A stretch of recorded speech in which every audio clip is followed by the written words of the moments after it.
Assalamualaikum warahmatullahi wabarakatuh. Perkenalkan, nama saya Pandu Putra Mardika dari kelas 10C SMA N 11 Jakarta, tahun ajaran 2022 dan 2023.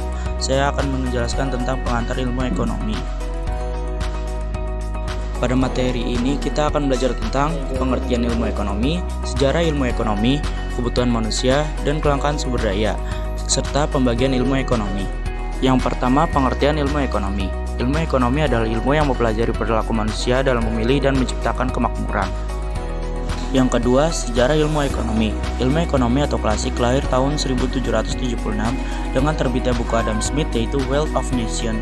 Meskipun demikian, ilmu ekonomi yang sekarang diajarkan melalui buku-buku teks ekonomi sebenarnya adalah ilmu ekonomi neoklasik yang lahir 1 abad kemudian atau 1890 melalui penerbitan Principles of Economics oleh Alfred Marshall.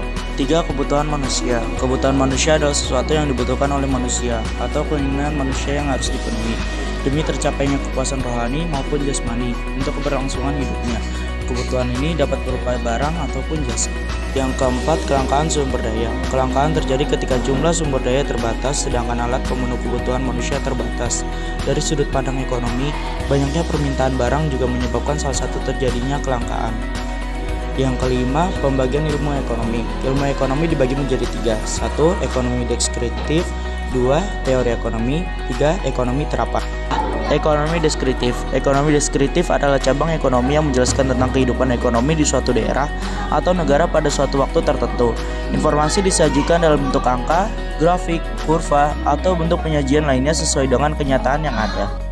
B. Teori ekonomi. Teori ekonomi atau economic theory merupakan kumpulan asas dan hukum ekonomi yang digunakan sebagai dasar melaksanakan kebijakan ekonomi. Teori ekonomi dibagi menjadi 2. 1. Ekonomi makro. Ekonomi makro meneliti fenomena ekonomi yang luas seperti tingkat pengangguran, pertumbuhan ekonomi, inflasi, dan tingkat harga. 2. Ekonomi mikro. Ekonomi mikro mempelajari perilaku individu dan perusahaan dalam membuat keputusan untuk mengalokasikan sumber daya yang terbatas.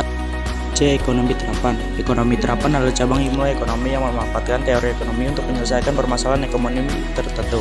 Teori ekonomi dipakai untuk membuat kebijakan ekonomi atau pedoman-pedoman yang tepat. Sifat ekonomi terapan adalah praktis dan hanya digunakan pada masalah-masalah tertentu. Sekian dari saya, kurang lebihnya mohon maaf. Wassalamualaikum warahmatullahi wabarakatuh.